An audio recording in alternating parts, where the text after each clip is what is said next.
sans toi, Saint-Esprit de Dieu.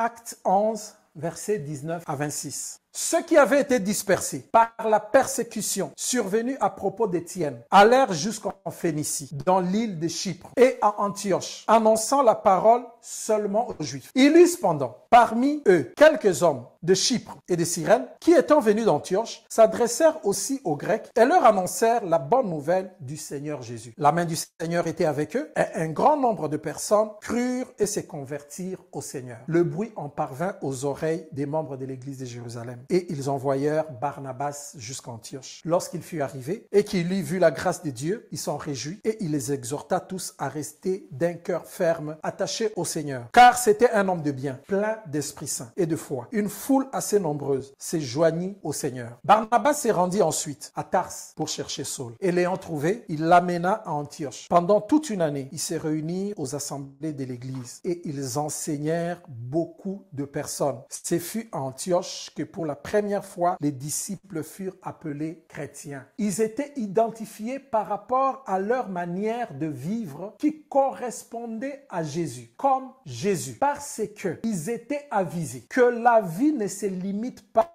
à ce qui est en rapport avec ce corps et cette terre visible et physique. Il faut préparer l'éternité. C'est pourquoi ils vivaient avisés de ce qu'il y a une éternité et l'éternité ne se prépare pas dans le futur, l'éternité se prépare maintenant. C'est maintenant que toi et moi devons vivre pour que notre éternité se passe au meilleur endroit qui puisse exister. Ça veut dire auprès du Seigneur. On ne le prépare pas après la mort. S'il m'arrivait de mourir aujourd'hui, même si après moi, vous faites 3 millions de prières d'action de grâce, de demander que le Seigneur change ma condition, ça ne se fera jamais. Parce qu'il est permis à l'homme de mourir une seule fois. Après quoi vient le jugement. Donc ça se prépare maintenant. Moi et toi aujourd'hui, nous devons être avisés. Lorsque les autres nous regardent et disent que ceux-là vivent comme Christ, nous devons le vivre parce que nous sommes avisés. Nous avons aussi expliqué certaines réalités sur l'esprit de ce siècle, l'esprit qui conduit le monde. C'est la manière de penser du diable, de Satan, qui a été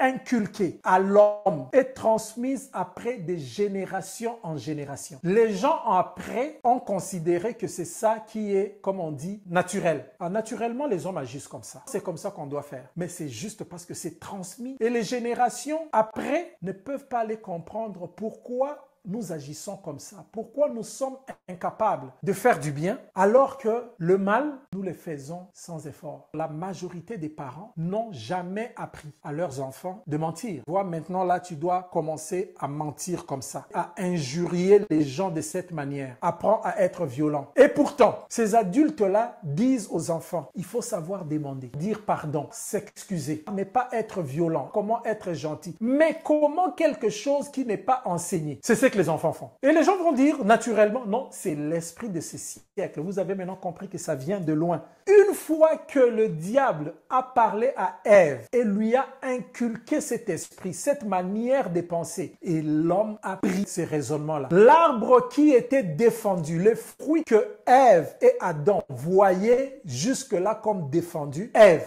a vu que le fruit était bon à manger, était agréable à la vue, était précieux pour ouvrir l'intelligence. L'esprit de ce siècle est en aversion à Christ au nom de Jésus. L'esprit de ce siècle est en aversion pour ce que le Christ est et pour tout ce qu'il représente. Acte 4, verset 2. Ils étaient excédés parce que les apôtres enseignaient le peuple et annonçaient la résurrection des morts dans la personne de Jésus.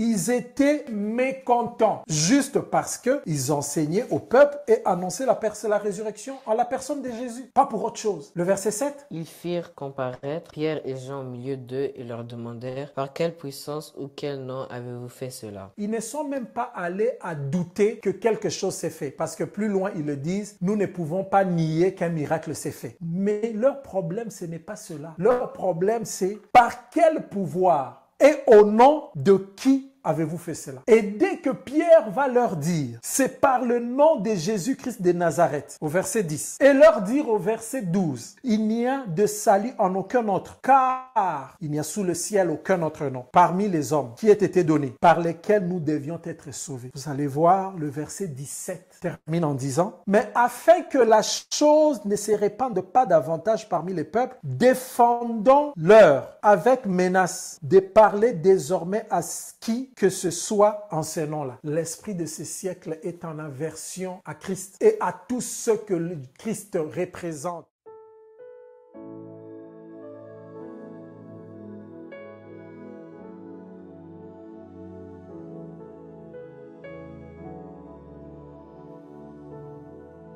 Nous ne pouvons rien faire sans toi, Saint-Esprit de Dieu.